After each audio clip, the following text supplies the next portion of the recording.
नमस्कार मित्रांनो, मी आपला YouTube मित्र प्राध्यापक डॉक्टर गजानन लोहवे, मराठी विभाग प्रमुख बाबासाहेब देशमुख पार्वेकर महाविद्यालय पारवा. मित्रांनो, विभाग 1 च्या पहिल्या सेमिस्टरला मराठी साहित्य या विषयासाठी काव्यवेध हा कविता संग्रह अभ्यासक्रमाला लागलेला आहे आणि या काव्य संग्रहाच्या जवळपास 15 कवितांचं विश्लेषण आपण साहित्य संवाद या चॅनलवरून ऐकलेलं आहे, पाहिलेलं आहे. आज आपण पाहूया मॉल्स ही नीरजा यांची कविता. खरं म्हणजे मॉल्स म्हटलं तर तुमच्याकडे एक आधुनिकता येते. मित्रांनो, आधुनिक काळामध्ये माणूस होता तसाच आहे की बदलला, की तोही मॉल सारखा आकाराने भव्य दिव्य चकाकणारा झाला, त्यामधलं सत्व जाऊन निवळतो, आपलं व्यक्तिमत्व दिखाऊपणाने दाखवतो आहे असा झाला का? हे अनेक प्रश्न या कवितेच्या माध्यमातून उपस्थित होतात. मित्रांनो, मॉल्स हे यामधलं प्रतिमा आहे माणसांसाठी वापरलेली. जणू काही मॉल्स आणि त्याच पद्धतीने माणूस झालेला आहे. हे माणसांचं मॉल्स होणं हा प्रवास, हे असं होणं नीरजा यांनी अत्यंत छान पद्धतीने या कवितेमध्ये दाखवलेलं आहे. मित्रांनो, नीरजा या महाराष्ट्रातील अत्यंत प्रतिष्ठित आणि प्रतियश अशा कवयित्री, लेखक, साहित्यिक आहेत. त्यांचं वेणा असेल, निरन्वय असेल किंवा स्त्री गणेशा असेल, निरर्थकाचे पक्षी असेल, मी माझ्या थारोळ्यात असे अनेक कविता संग्रह प्रकाशित झालेले आहे. पावसात सूर्य शोधणारी माणसं आणि अस्वस्थ मी, अशांत मी हे त्यांचं कथासंग्रह आहे. मित्रांनो, बदलत्या चौकटी, चिंतन शलाका, शब्दारण्य आणि तळ ढवळताना हे त्यांचे ललित गद्य पुस्तक आहेत. अनेक साहित्य संमेलनांचे अध्यक्षपद सुद्धा त्यांनी भूषवलेलं आहे. एक अनुभवी, एक प्रतिभावंत कवयित्री म्हणून नीरजा यांचं नाव उभ्या महाराष्ट्राला माहित आहे.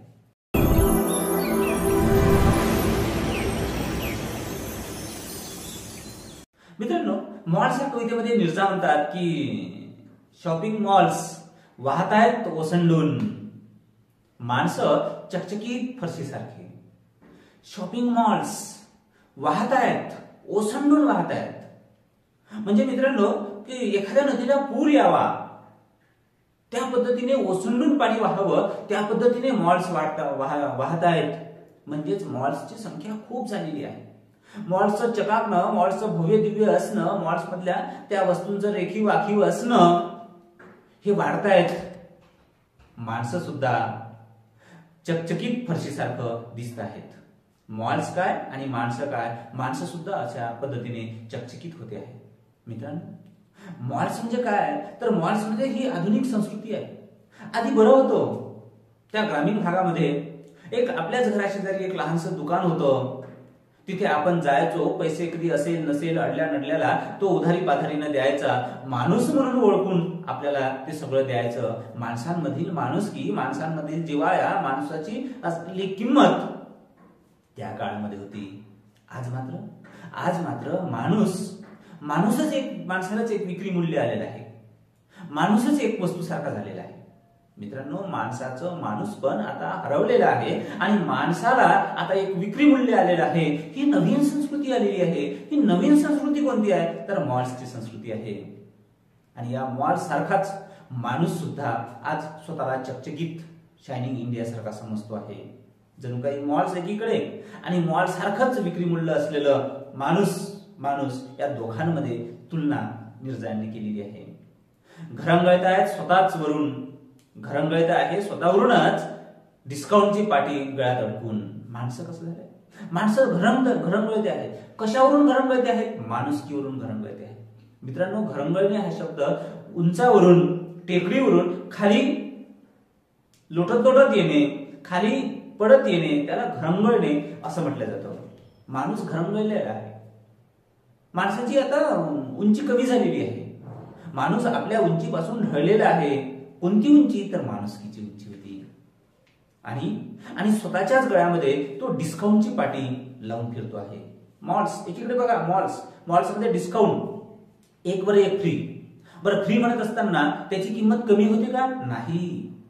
फ्रीचीच किंमत वाढलेली असते. आपल्याला फक्त फ्री शब्द दिसतो, सेल शब्द दिसतो, पण मुळात त्याची किंमत वाढवून ठेवलेली असते. मित्रांनो, या जगात कोणीही कोणाला कधीही फ्री देत नाही. कारण जागतिकीकरणामध्ये, या कविता जागतिकीकरणाच्या आहे, खाजगीकरणाच्या आहे, उदारीकरणाच्या आहे. या संबंध प्रक्रियेमध्ये एक माणूस दुसऱ्या माणसाचं आर्थिक शोषण करायला बसलेला आहे. भांडवलशाही आलेली आहे. भांडवलशाहीमध्ये काय होतं की भांडवल महत्वाचं असतं, तिथे माणसाची किंमत महत्वाची राहत नाही. आणि म्हणून मग एक माणूस दुसऱ्या माणसाचं आर्थिक शोषण करतो आहे, हे मॉल्समध्ये दिसतोय आपल्याला. मॉल्समधून आपण जेवढ्या वस्तू घ्यायच्या आहेत त्याच्यापेक्षा अधिक जास्त घेतोय. मॉल्सवाले बरोबर जागतिकीकरण बरोबर आपल्या खिशातून आपोआप पैसा काढतायत. मित्रांनो, ही मॉल संस्कृती आहे. आणि म्हणून मग मॉलमध्ये एक वर एक फ्री भेटते आहे. माणूस सुद्धा तसाच झालेला आहे. माणूसही स्वतःचं बाजारीकरण करतोय, दिखाऊपणा करतो आहे. जणू काही तो एक वर फ्री अशा पद्धतीचा मिळावा याची डिस्काउंटची पाटी स्वतःच्या गळ्यामध्ये लटकवतो आहे.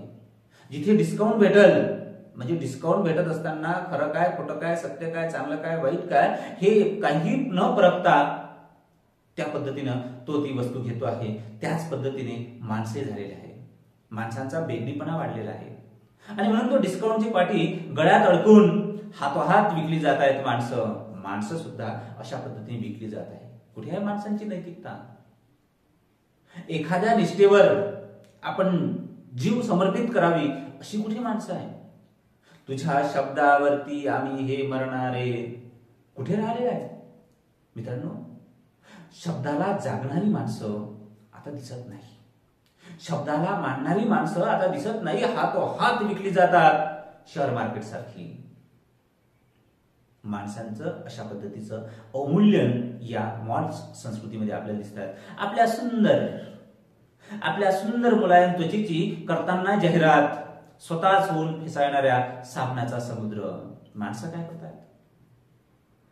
माणसं आपल्या त्वचेची जाहिरात करतात.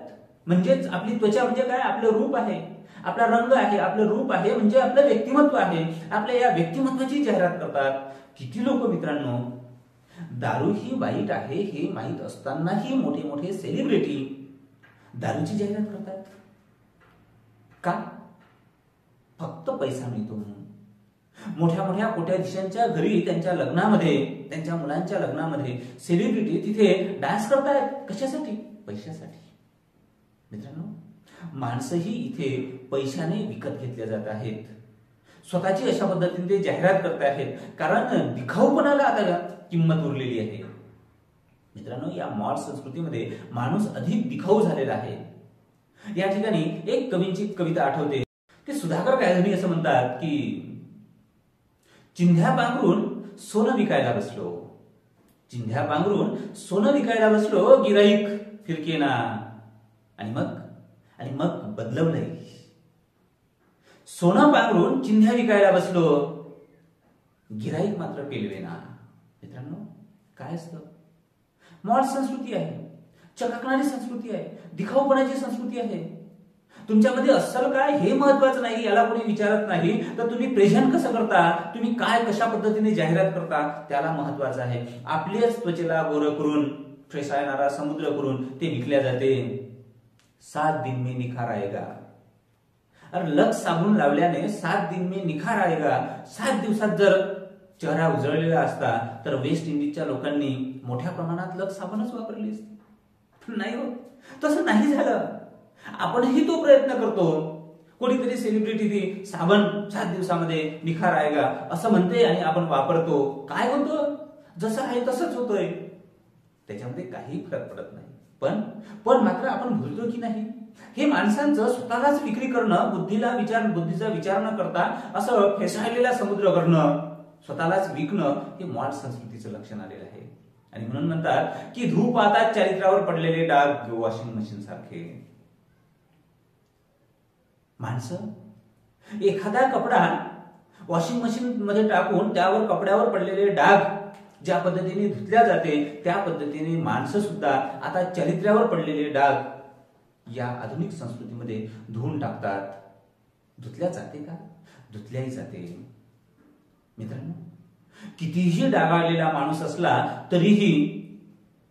तरीही ब्लॅक मनी व्हाईट होताना आपल्याला दिसते आहे. कित्येक लोकांवर आरोप होतो आहे, मग मुलींचे आरोप असेल, पैशाचे आरोप असेल, खोटे नाटे, काही कोणतेही आरोप असेल, पण तरीही त्याला पुन्हा त्याला पद मिळते आहे, प्रतिष्ठा मिळते आहे, सत्ता मिळते आहे. आपल्या अंगावर, आपल्या कपड्यांवर पडलेले डाग ते वॉशिंग मशीन मध्ये धुवून टाकतात. पैसा या जागतिकीकरणामध्ये सगळं हे होते, कारण माणसाची नैतिकता इथे जोपासल्या जात नाही, तर माणसाचं वरच पाहणं, चकाकणं हेच इथे महत्वाचं मानलं जाते. मित्रांनो, ही संस्कृती कोणती आहे? तर भल्या मोठ्या हिरव्या नोटांचा बर्गर, पिझ्झा. आपल्याला देशी आवडत नाही, विदेशी जास्त महत्वाची वाटते. मग बर्गर असेल, पिझ्झा असेल, आणखी काय मंचुरियन असेल, काय काय आपण खातो आहे हिरव्या नोटांचा. या नोटा कोणत्या? हिरव्या आहेत मित्रांनो. म्हणजेच माणूस जो खातोय ना, तो खरं म्हणजे नोटाच खातोय. म्हणजेच काय करतोय, तर तो त्याला नोटाच्या अधीन झालेला आहे, पैशाच्या अधीन झालेला आहे, पैशाची त्याला हाव लागलेली आहे आणि तो पैशाच्या मागे धावतो आहे. कसा धावतो आहे, तर मग तोंडात जातात, पोटात जातात तो हिरवा बर्गर, त्या सगळ्या पोटाची, त्या पैशांची नशा त्याच्या अंगभर होते आणि अडकले अचानक श्वास, आणि मग काय होतो, अचानक श्वास अडकतो. मित्रांनो, माणसं प्रचंड प्रमाणात पैसे कमावतात, पण श्वास घ्यायला फुरसत राहत नाही. त्या पैशाचा आनंद घ्यायला त्यांना फुरसत राहत नाही, वेळ मिळत नाही, पैशाच्या मागे धावतात. हिरवा बर्गर म्हणजे हिरवा नोटा इथे तो आलेला आहे. मग ते हिरव्या नोटांच्या, त्या पैशांच्या मागे ते धाव आयुष्यभर धावतात, पण मात्र जगायचं केव्हा ते राहूनच जातं. घामाघूम झालेली माणसं फेरफटका मारतात, मग घामाघूम होतात. या मॉड संस्कृतीमध्ये, या जागतिकीकरणामध्ये माणसं अशी धावतात, बेचैन होऊन धावतात, आणि चैन निघून जाते, शांतता निघून जाते, समाधान निघून जाते, आणि घामाघाम झालेली माणसं फेरफटका मारतात मग एअर कंडिशन्स हॉस्पिटलमधून. घामाघाम झालेली माणसं, आणि मग हॉस्पिटलमध्ये जावं लागते. फेरफटका हा फार सुंदर शब्द वापरलेला आहे. सहज जावं, त्याला फेरफटका असं म्हणतो आपण. त्या पद्धतीने इथली माणसं पैशाच्या मागे धावलेली आहे आणि सहजच ते हॉस्पिटलमध्ये जातात. माणसांचं जगणं आपल्या घरापेक्षा हॉस्पिटलमध्ये जास्त होतं. आनंदाने जगण्यापेक्षा गोळ्यांवरचं जगणं अधिक आता आलेलं आहे. हे आधुनिकीकरणाचं, हे जागतिकीकरणाचं आणि पैशाच्या मागे धावणाऱ्या हवेचं हा दुष्परिणाम आहे असं मला वाटतं. आणि मग माणसांना आजार झालाय ग्लोबलायझेशनचा, जागतिकीकरणाचाच आजार झालेला आहे. या जागतिकीकरणामध्ये माणूस वैश्विक झालेला आहे, पण घर मात्र आपलं उद्ध्वस्त झालेलं आहे, मनाची शांती मात्र उद्ध्वस्त झालेली आहे, आणि आपल्या अंगाभोवती तो खूप जागतिकीकरण लावून घेतो आहे, पण मन मात्र अस्वस्थ झालेलं आहे. खरं म्हणजे त्याला ग्लोबलायझेशनचा आजारच झालेला आहे. आणि म्हणून साथ पसरते वेगाने ग्लोबलायझेशनची, आणि माणसांना फुटतायत पंख आनंदाचे, पाकोळी झालेली माणसं. माणूस हसतोय, शेअर मार्केटमध्ये एवढे वाढले आणि एवढा आपल्याला नफा झाला, तो हसतोय, पण हसणं किती? पाकोळी झालेल्या माणसासारखं. तो फक्त माणूस आहे, पण पाकोळी झालेला आहे, हडकुळा झालेला आहे, त्याच्यामध्ये काहीच जान नाही. फक्त आत्मा तेवढा आहे म्हणून त्याला आपण माणूस असं म्हणतो, श्वास तेवढा आहे म्हणून त्याला आपण माणूस म्हणतो. पण माणूसपणाचे, एक बलदंडपणाचं कोणतंही त्याच्यामध्ये लक्षण नसावं असा पाकोळी झालेला माणूस, त्याच पद्धतीने पाकोळी झालेला आनंद माणसांना भेटतो. क्षणात आनंद भेटतो, पण तेवढ्याच क्षणामध्ये तो निघून जातो, नष्ट होतो. अशा पद्धतीने माणसाचा आनंद सुद्धा आता क्षणवत झालेला आहे. आणि मग ते पुढे म्हणतात की त्यांना आनंदाचे पंख फुटते, पण ते क्षणभरच. भोगू पाहतात वाट्याला आलेला प्रत्येक क्षण मल्टिप्लेक्स किंवा डिस्कोथेकच्या थांब्यावर. माणूस इथे चंगळवादी झालेला आहे. चंगळवादामध्ये तो प्रत्येक क्षण आनंदाचा भोगू पाहतो आहे, पण कुठे? आपल्या लोकांमध्ये आनंदाचा क्षण भोगलेलं हे अधिक चांगलं असतं. माणूस कुठे? तर जिथे फक्त क्लब असतात, फक्त नाचणं गाजणं, अनेक ठिकाणचे अनेक लोक, अनेक वेगवेगळ्या स्वभावाचे लोक एकत्र येतात आणि आपल्या मनातील दुःख विसरण्यासाठी बेधुंद होऊन नाचतात. पुन्हा ते आपापल्या घरी निघून जातात. बस तिथे तो आनंद उपभोगण्याचा, म्हणजे खरं म्हणजे कृत्रिम आनंद तो उपभोगतो आहे. अस्सल मनापासून हसणं आता राहिलेलं नाही. फोटो काढताना जसं हास्य करावं तेवढंच हास्य माणसाच्या जीवनामध्ये आहे. अस्सलता मात्र निघून गेलेली आहे. ही अस्सलता निघून जाण्याचं कारण म्हणजे जागतिकीकरण आहे, मॉल्स संस्कृती आहे. आणि मग एखादी वेळ ते देवाला प्रार्थना करतात की आणि जमलंच तर करतात एखादी प्रार्थना दयाधना संस्कृती टिकवण्यासाठी. आणि एकीकडे अशा पद्धतीने हे झालेला म्हणजे जर उद्ध्वस्त होत असलेला माणूस कधी कधी संस्कृती टिकवण्यासाठी की कधी कधी माणसं टिकवण्यासाठी स्वतःला शांती मिळवण्यासाठी देवाला प्रार्थना करतात. खरं म्हणजे यामध्ये देव सुद्धा हा नष्ट झालेला आहे, कारण देवासाठी जी नैतिकता आहे ती नैतिकता संपलेली आहे. आणि म्हणून मित्रांनो, माणसं स्वतःच झाली आहेत प्रचंड शॉपिंग मॉल चकचकीत.